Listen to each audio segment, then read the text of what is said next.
So here we have the Nissan Qashqai on a 66 plate. I'm going to start off by showing you around the outside of the car, and then we'll hop in and run through some controls on the inside. From the outside though, you can see it's a 5-door car with alloy wheels and tinted windows. Let's start off inside the boot and then work our way around the rest of it from there.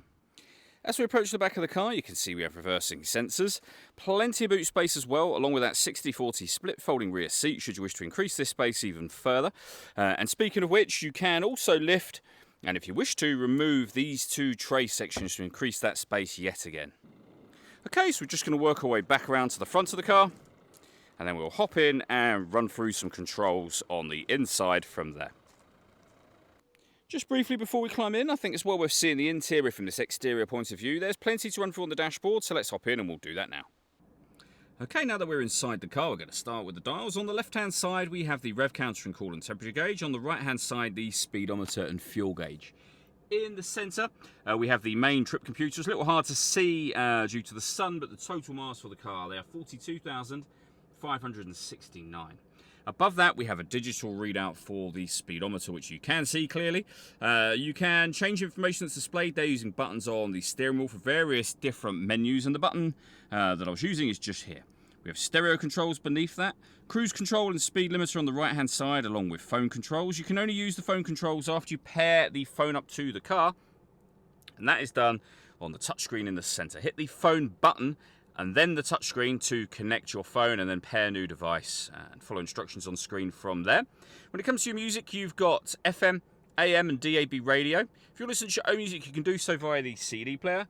We have auxiliary and USB inputs. You can also stream your music wirelessly via Bluetooth audio as well. This car's also got satellite navigation. It's a nice clear colour display. Very, very easy system to use. And if I pop the car into reverse, you'll also see a full colour camera system as well, which gives you a 360 camera. It gives you a reversing camera. It gives you the front camera there and the bird's eye view image of the car. And again, another extra camera for the front passenger side wheel. So very easy to park with those cameras in place. We then have dual zone climate control. So you can adjust the passenger temperature, the driver temperature.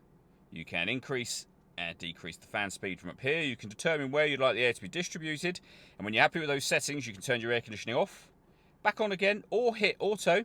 In doing so, the car will now maintain these temperatures by taking control of the fan speed and the direction of the air. Any manual adjustment, as I've just made, will turn auto off and allow you to put it back on your own settings here. We have a heated rear screen and a heated front screen as well.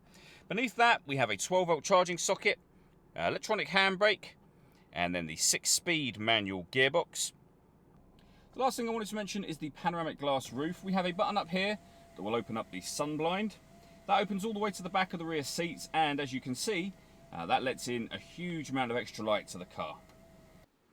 All that leaves me to say is thank you for taking the time to watch this video. If you'd like to come and see the car in person and have a test drive, please feel free to give us a call here at Surrey Specialist Cars. We'd love to hear from you soon.